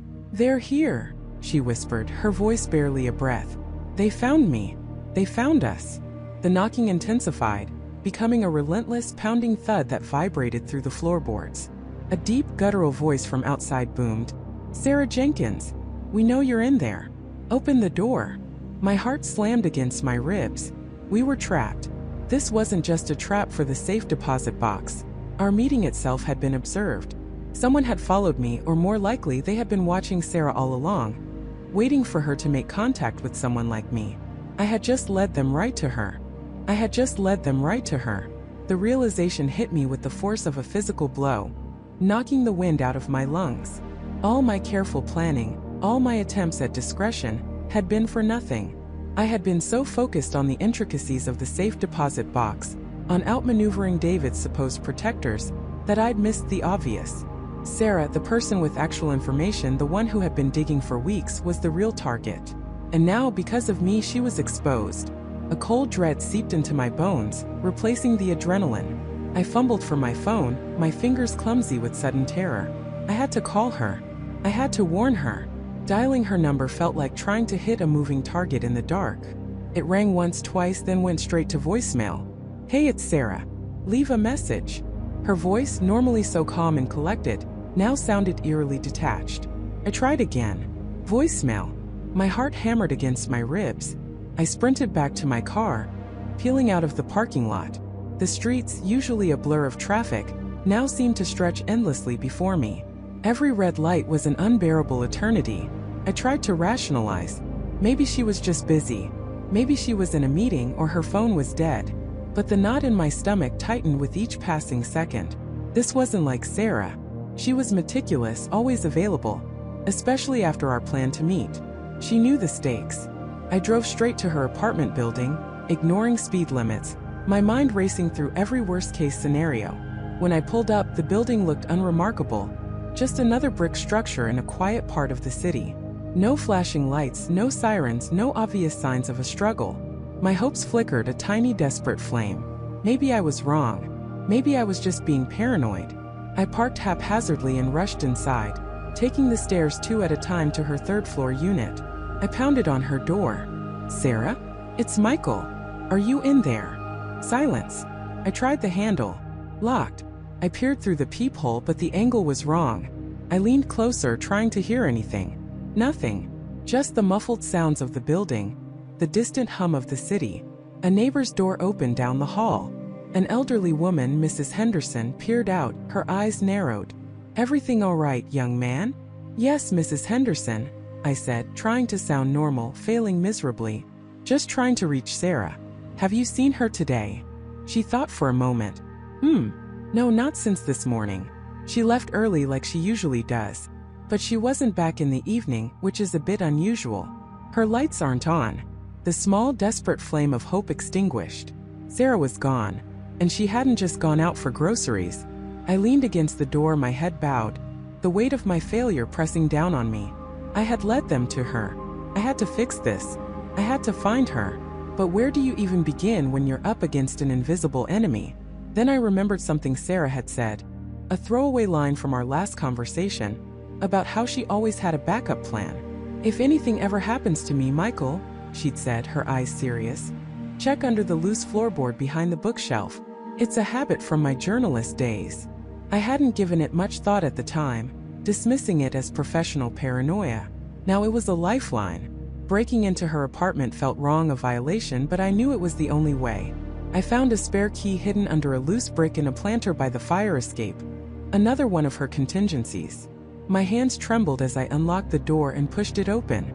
The apartment was disturbingly neat. Too neat. No signs of a forced entry, no overturned furniture, no chaos. It looked exactly as Sarah would have left it. Organized, minimalist, functional. But the air felt heavy, stale, as if all life had been sucked out of it. It was too quiet. I moved quickly to the small living room. There was a modest bookshelf against the far wall. I pushed it aside, revealing the worn wooden floorboards beneath. My fingers searched, tracing along the seams until I felt a slight give. With a grunt, I pried up the loose board. Inside, nestled in the dust and darkness, was a small waterproof pouch. My heart pounded as I pulled it out. It contained a burner phone, a slim USB drive, and a single folded piece of paper. I unfolded the paper first. It was a handwritten note, in Sarah's distinctive, elegant script. Michael, asterisk, if you're reading this, then my worst fears have been realized. They found me. I don't know who they are exactly, but they're powerful and they've been watching David for a very long time. I suspected you were being watched too after our last meeting. I tried to warn you, but I think they moved faster than I anticipated. Asterisk. Asterisk, I've put everything I found on the USB. It's encrypted. Password is the date David first woke up from his coma, in YOMMDD format. This isn't just about David. This goes much deeper. He's a pawn, a very important pawn in a much larger game. His coma was a cover. A perfect way to disappear and reappear without raising suspicion. But it wasn't his idea. He was forced into it. Asterisk. Asterisk, I tracked down an old associate of David's from his pre-coma life. A man named Arthur Hayes. He was a financial analyst like David, but he disappeared around the same time David went into his coma. Arthur was supposed to testify in a major federal investigation into a Shell Corporation scandal. He never made it to court. His disappearance was ruled a suicide, but the body was never found. David was also implicated in that scandal, but his coma conveniently removed him from the witness list. Asterisk. Asterisk, I believe David knows where Arthur is, or at least knows what really happened to him. Arthur had a ledger, Michael. A ledger detailing everything. The Shell corporations, the money laundering, the people involved. If Arthur had testified, a lot of very powerful people would have gone to prison. And David knew about it. He was involved. Asterisk. Asterisk, the burner phone has one number saved. It's Arthur's old contact number. I don't know if it's still active, but it's the last lead I had. Be careful, Michael. These people are ruthless. Don't trust anyone. Not even Emily. Especially not Emily. She knows more than she lets on. Asterisk. Asterisk, find Arthur. Find the ledger. That's the key. And please find me. Asterisk. Sarah. My hands were shaking so violently I almost dropped the note. Arthur Hayes. A federal investigation. A ledger. And Emily. Especially not Emily. The pieces clicked into place with horrifying clarity. David wasn't merely lying about his coma. He was part of a sophisticated, dangerous criminal enterprise that had used his coma as a shield to evade justice. And he wasn't just a victim, he was an active participant. The USB drive. I needed to access it. I immediately connected it to my laptop, entering the date of David's awakening. 20230-315. The drive unlocked, revealing a single massive file labeled Phoenix. Project Phoenix. A chilling name for a clandestine operation. I opened the file. It was a dense, meticulously organized document, hundreds of pages long, filled with spreadsheets, coded transactions, names, and dates. It detailed a vast network of shell corporations, offshore accounts, and illicit financial dealings, all linked to a shadowy organization. The sheer scale of it was staggering. It wasn't just a local scam. This was an international criminal enterprise. And then I saw the names. Not just Arthur Hayes and David Miller, but other names I recognized from newspaper headlines, powerful figures in finance and politics, people who had seemed untouchable. This wasn't just about David's lie. It was about exposing a web of corruption that reached the highest echelons of society. My eyes scanned for anything that could lead me to Sarah. There was no direct mention, but the implication was clear. She had gotten too close to exposing this entire operation, and they had taken her to silence her. The burner phone, still in the pouch, vibrated gently in my hand. I looked at the screen. One unsaved number, labeled Arthur Hayes. I hesitated, my thumb hovering over the call button. Was this a trap? Was this number still active? Or had they intercepted it? The note's warning echoed in my mind. Asterisk, don't trust anyone. Not even Emily. Especially not Emily. Asterisk, suddenly, Emily's unwavering loyalty to David, her quiet intensity, her seemingly perfect facade, took on a sinister new meaning. Was she part of this? Was she protecting David, not just out of love but out of complicity? I felt a cold prickle on the back of my neck, the distinct sensation of being watched. I looked around Sarah's apartment, my gaze lingering on the windows, the closed door. Had they known about the hidden pouch? Had they allowed me to find it, leading me further into their trap? Or was this my chance to strike back, to use Sarah's last lead to unravel their entire operation? I picked up the burner phone, my resolve hardening. Sarah had risked everything to get this information to me. I couldn't let her down. I had to find Arthur Hayes. I had to expose Project Phoenix. And I had to save Sarah. But first, I needed to make sure I wasn't walking into another ambush. I clicked the screen on the burner phone, revealing the single contact. Arthur Hayes. The name glowed ominously in the dim light of Sarah's silent apartment, a beacon leading me deeper into the darkness. I hesitated, my thumb hovering over the call button. This was it, the point of no return. Everything I had uncovered, every risk I had taken, every person I had lost, led to this single desperate act. Was I walking into a trap? Almost certainly. But Sarah was out there and I had to know. I had to face the man who had orchestrated this elaborate, chilling charade. Taking a deep breath, I pressed. The phone rang once, twice, then a click.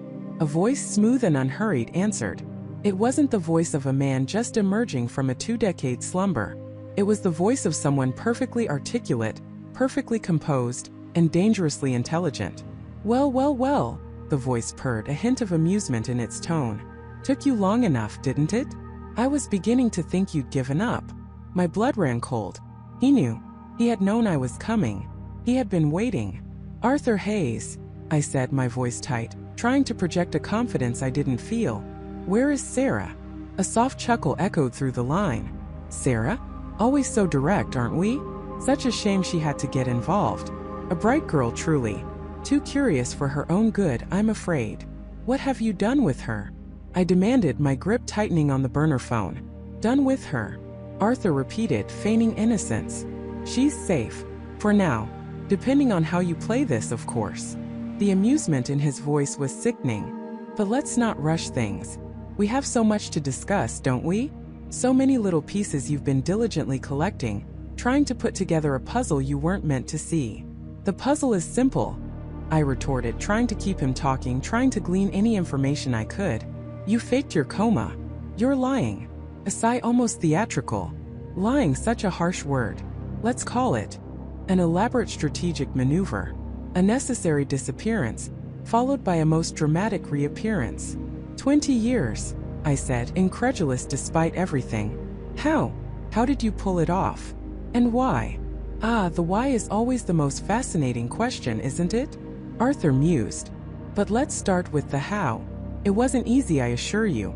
It required precision, patience, and a rather substantial network of associates. You see, 20 years ago, I found myself in a predicament. A rather lucrative deal had gone sideways, and certain powerful individuals were displeased. Extremely displeased. They wanted me eliminated. Permanently. I listened, my mind racing, trying to connect the dots. This wasn't just about money, it was about survival. So you faked your death? I asked. Even better, Arthur corrected, his voice tinged with pride. I faked my incapacitation. My living death. Coma. It's brilliant, really. Who hunts a man in a vegetative state? Who suspects a man hooked up to machines, kept alive by the very medical establishment he's supposedly a victim of? But you weren't in a coma, I pressed. Precisely, he confirmed. That's the beauty of it. The man they identified as Arthur Hayes, the man wheeled into that private facility, wasn't me. It was a stand-in. A rather convincing one, I might add. A man with a similar build, similar features, and unfortunately for him, no family to speak of, and a rather dire medical prognosis. A perfect candidate for a quiet, long-term care arrangement. My stomach churned. He had used another human being as a prop for his escape. But how did you manage to keep the deception going for so long? The doctors, the nurses. Someone would have noticed. Ah, that's where my network came in, Arthur explained, his voice growing almost pedagogical. Not everyone is incorruptible, my friend. A few key personnel, well compensated, ensured that Mr. X, as I privately called him, remained Arthur Hayes. They maintained the illusion, updated my medical charts, and kept the illusion alive. While the world mourned the brilliant but tragically comatose Arthur Hayes, I was free. Free to reinvent myself, to rebuild my fortune, to plan my grand return. So you've been living a new life for 20 years, I said, the implications of his confession starting to sink in. Under a new identity? Several, actually, Arthur corrected smoothly. Each one serving its purpose. Each one allowing me to amass the resources I needed for this final stage.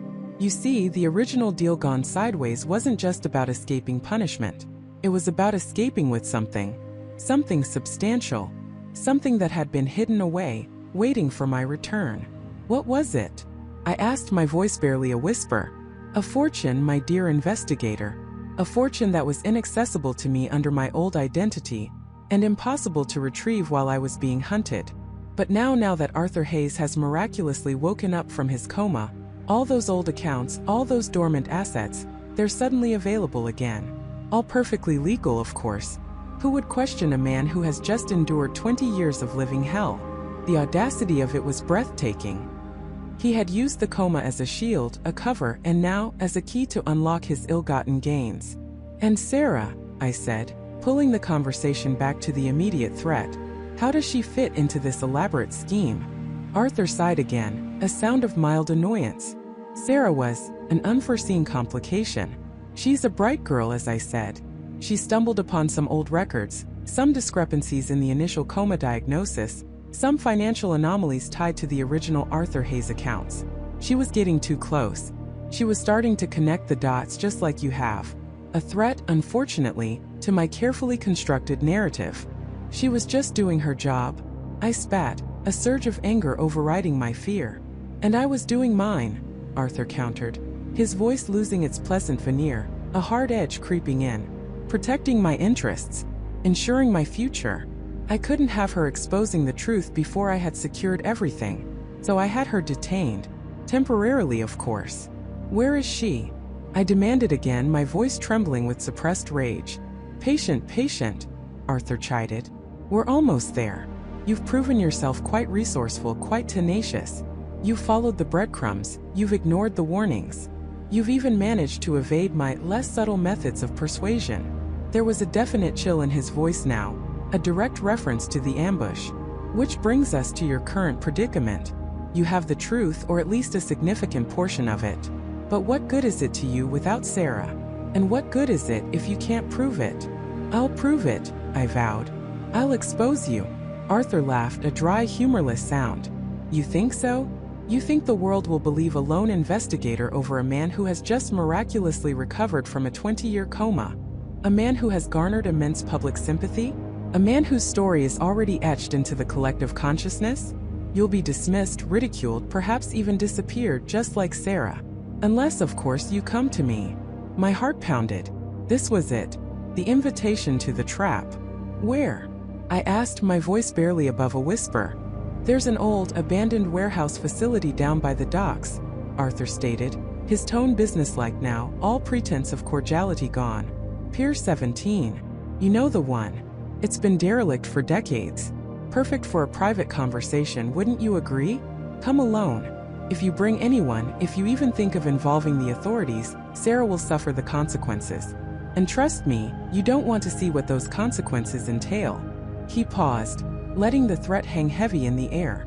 Come to Pier 17. In 1 hour. You'll get your answers, and if you're sensible, you might just get Sarah back. But remember, this is your last chance. And don't think for a second I haven't taken every precaution. Before I could respond, the line went dead. I stood there in the silent apartment, the burner phone still pressed to my ear, the dial tone a mocking drone. Pier 17.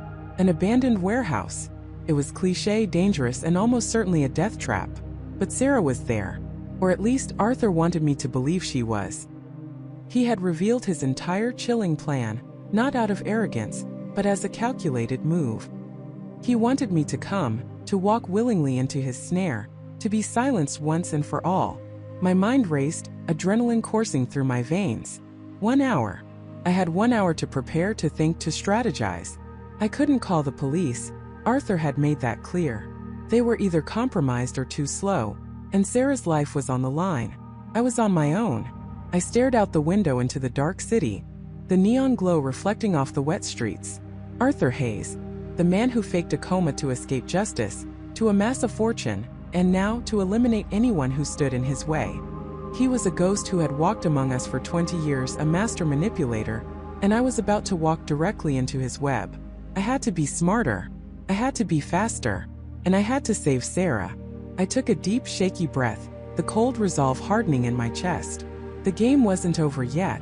It was only just beginning. I had to be smarter. I had to be faster. And I had to save Sarah. I took a deep, shaky breath, the cold resolve hardening in my chest. The game wasn't over yet. It was only just beginning. My first move wasn't to charge in, but to retreat. Robert had Sarah, and that meant he held all the cards. I couldn't risk her life on a gamble. I needed to think, to plan, to anticipate every one of Robert's twisted plays. He wanted me to panic, to make a mistake. I wouldn't give him the satisfaction. I drove back to my small apartment, the city lights blurring past me. My mind raced, piecing together every detail, every lie, every calculated move Robert had made. The coma was a brilliant, horrifying smokescreen. It explained away a 20-year absence, a changed appearance, a lack of memory, and most importantly, it gave him the perfect alibi for whatever dark past he was escaping. He wasn't Michael Miller. He was a ghost, a phantom who had absorbed another man's life. But why Michael Miller? What made him the target? And what happened to the real Michael? The pieces began to click into place, forming a picture more sinister than I'd imagined. The next morning, I reached out to Detective Thompson, not directly about Robert, but about Michael Miller's past. I told him I'd uncovered some inconsistencies in Miller's pre-coma life, specifically concerning a shadowy investment firm Miller had been involved with 25 years ago, a firm that had collapsed amidst rumors of fraud and embezzlement. I didn't mention Robert or the coma. I just planted the seed, enough for Thompson, with his bulldog tenacity, to start digging. Then I waited for Robert to make contact. He was a predator, and he'd want to savor his victory. He wouldn't just disappear with Sarah. He wanted me to know he'd won. The call came that afternoon, an untraceable burner phone. Robert's voice was calm, almost cheerful. "Michael, I knew you'd understand. Sarah's fine. A little shaken, but she's a smart girl. She'll adapt." My blood ran cold at the casual cruelty in his tone. "What do you want, Robert?" I kept my voice steady, betraying none of the fury churning inside me.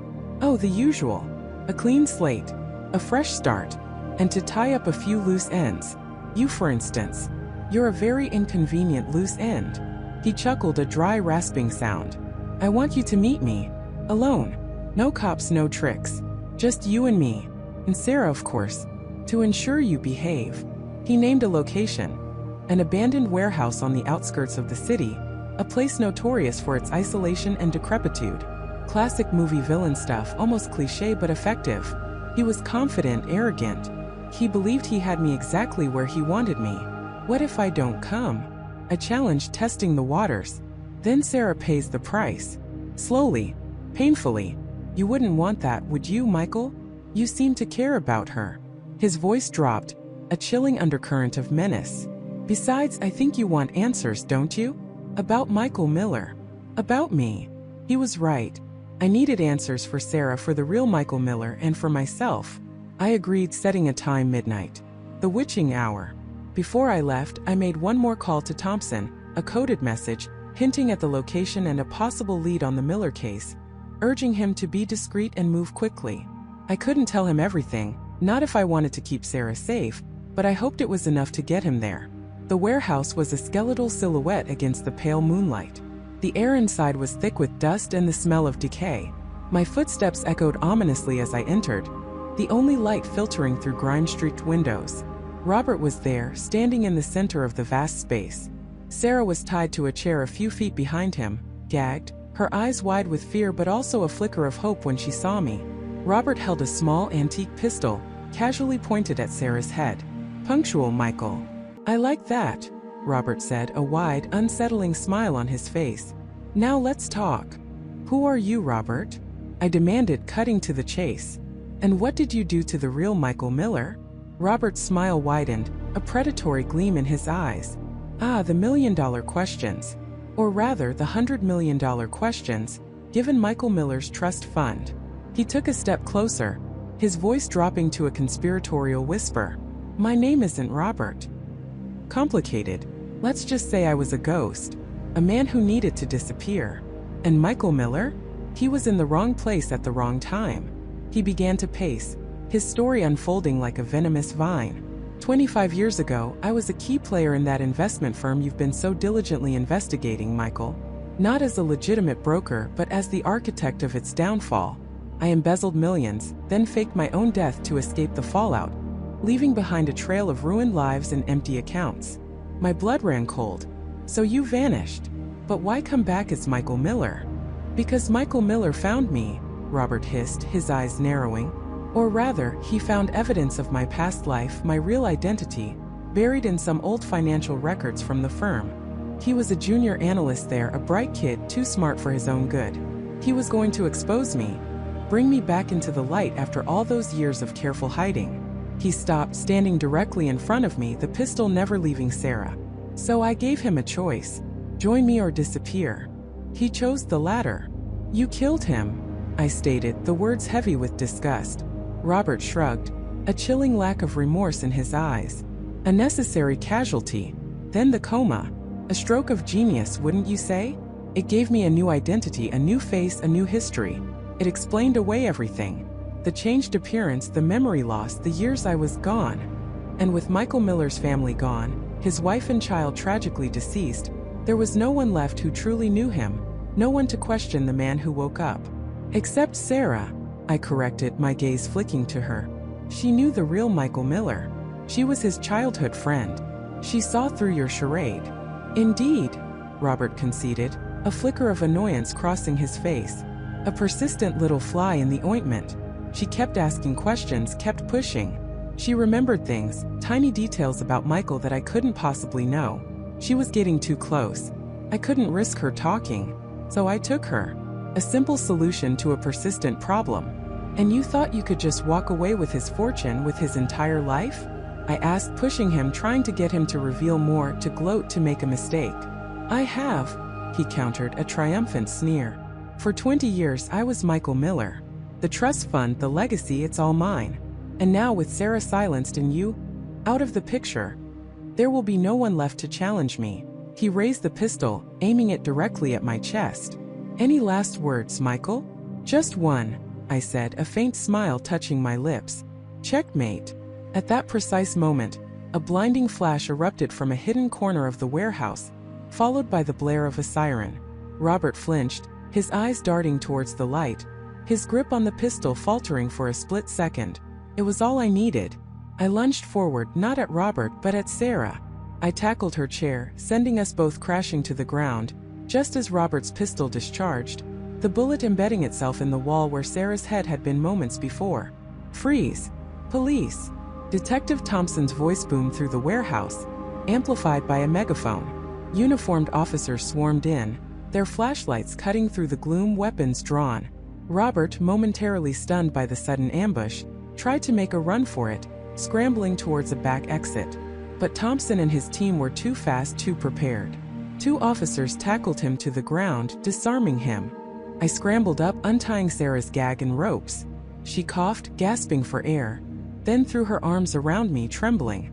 "You came," she whispered, tears streaming down her face. "I told you I would," I replied, holding her tightly. Thompson walked over, a grim satisfaction on his face. "Looks like your inconsistencies paid off, Michael. We found some fascinating old files on that investment firm, and a missing person report from 25 years ago that matches Michael Miller's description perfectly. Turns out, the real Michael Miller vanished around the same time the firm collapsed, right after he started asking questions about a high-ranking employee who mysteriously died and was never found." He looked at Robert, who was now handcuffed, his face a mask of rage and defeat. "This man isn't Michael Miller. We've got a positive ID from old police records. His real name is Arthur Jenkins, a convicted fraudster who faked his death to escape prosecution. He's been living under the radar, and it seems he saw an opportunity to resurface with a new identity and a hefty inheritance. The truth finally was out. Arthur Jenkins, the ghost, had taken Michael Miller's life, his identity, and almost his fortune. The Coma was a macabre masterpiece of deception, a 20-year lie that had almost succeeded. As they led Arthur Jenkins away, he turned his head, catching my eye. His gaze was cold, empty, but there was a flicker of something else there. A grudging respect, perhaps, for being outmaneuvered. Sarah and I watched him go, the silence in the warehouse now filled with the receding sounds of sirens and police chatter. The nightmare was over. In the days that followed, the story exploded. The man who woke up from a 20-year coma wasn't a miracle. He was a master manipulator. The real Michael Miller's remains were eventually found, buried in a remote, wooded area, his death finally accounted for. Arthur Jenkins faced a lifetime in prison, not just for fraud but for murder. Sarah slowly began to heal, the trauma a long road ahead, but she was safe. We spent hours talking, sharing everything, the bond forged in shared peril growing stronger with each passing day. The world saw a sensational headline, a bizarre true crime story. But for us, it was a deeply personal journey through a labyrinth of lies. I had gone looking for a coma patient, for a mystery, and I found a ghost, a murderer, and a woman who needed saving. The game had truly begun the moment I suspected that first lie, and it had ended with the unmasking of a monster. The man who woke up from a 20-year coma was indeed lying, and the truth, as it always does, eventually found a way to wake up too.